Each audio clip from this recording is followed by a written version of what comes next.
DYSP ઓફિસમાં આવેલો છું. આ ગેટ છે ને બહારથી બંધ જ હોય. હમણાં અહીંયા આવ્યો અંદર, આ પણ બંધ હતું. આ દરવાજો મેં ખોલ્યો છે હમણાં.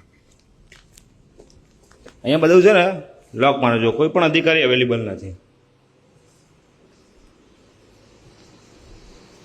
કોઈ પણ અધિકારી અવેલેબલ નથી, કોઈ નથી.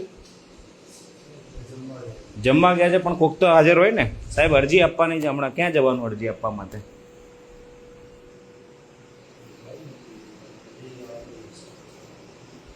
આખો પોલીસ સ્ટેશન ખાલી, આખો પોલીસ સ્ટેશન ખાલી, પણ બધા જમવા જાય. સાહેબ આટલી બધી બેદરકારી ગાંધીનગરમાં. એક સામાન્ય માણસ ક્યાં જાય? તમે શું કરો છો?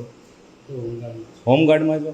કોઈ પણ જવાબદાર અધિકારીને બોલાવો. હું અહીંયા ગલ્લે ચા પીવા માટે જઉં છું, બરાબર? કેતન શર્મા અરજી આપવા માટે હું અરજી અહીંયા મૂકીને જઉં છું. અરજી મારી સાથે જ રાખું, એવું કરું? ફાઇનલ?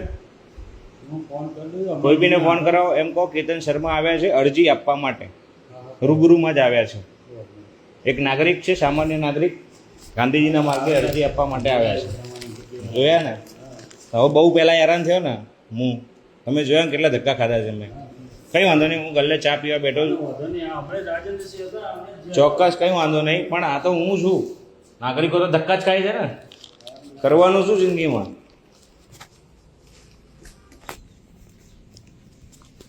જ્યારે પોલીસ અધિકારી કામ ના કરે ને, ત્યારે એમના ઉપરી અધિકારી એટલે કે ડીવાયએસપી કચેરી કામ કરે.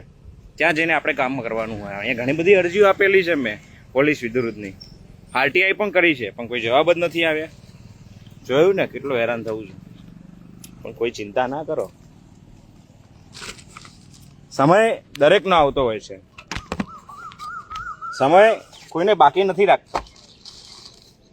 તાળા માર્યા તો તાળા સુઈ જાય છે અંદર. જ્યારે આવું ત્યારે બધા સુઈ જ ગયા હોય છે અને કે અમે કામ કરીએ. મને એ ખબર નથી પડતી, એક બી અધિકારી હાજર નથી.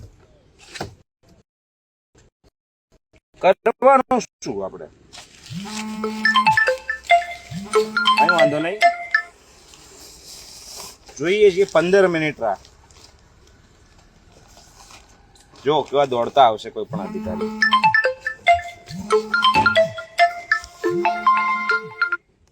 ધન્યવાદ. હું અહીંયા બેઠો છું ચા પીવા માટે.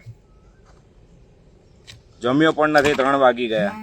10 વાગ્યાનો નીકળ્યો છું.